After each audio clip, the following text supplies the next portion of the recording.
Now I know what you're thinking, guys, it's hard to believe, but it's true. This is the third episode, 3 weeks in a row, of Sigmar Saturday!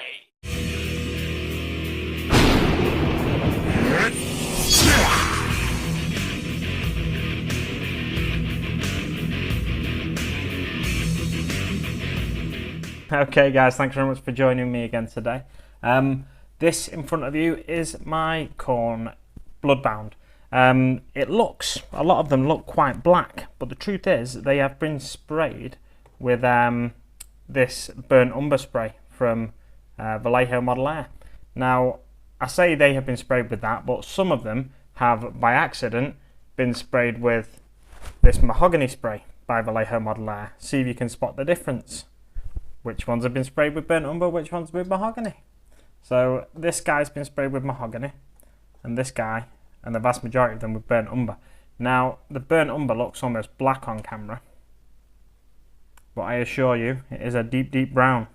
Yeah, it looks very black on camera actually. So this doesn't look like much of an update to you, I'm sure, but yeah, it is a deep brown. And what I was thinking of doing next, I've pretty much settled on this idea now.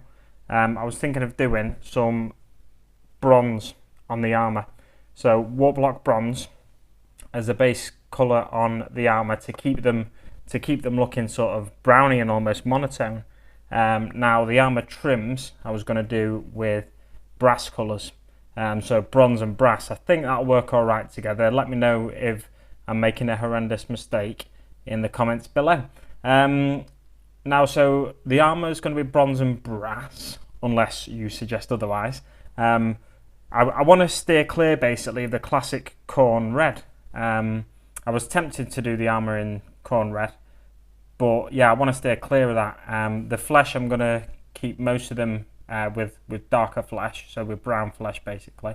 A few of them might have like a pallid white flesh, just depending on how I feel with each one I'm painting, but I don't want to go too detailed on them anyway. There's a lot of details on the mini that I think like dry brushing and wash techniques will pick out quite well.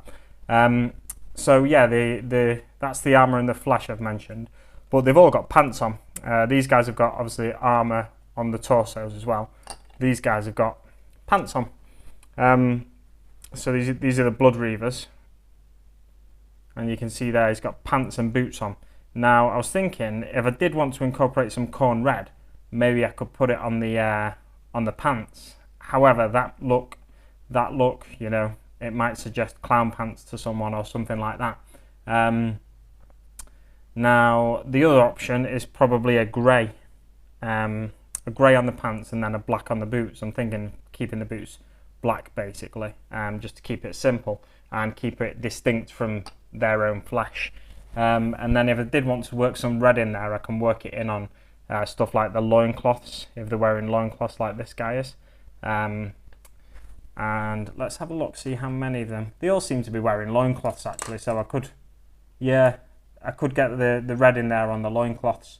So let me know what you think in the comments below, if I should do red trousers, or if you think no, that's a horrendous mistake, let me know. And then top knots and stuff like that, and helmets. I could potentially do red helmets, but I'm thinking keep them bronze, and just any bones coming out of the helmet or anything, just get them in the same colour as like any skulls that are on the miniatures. So that's my update for today. Thanks very much for watching, guys, and I will see you on the battlefield.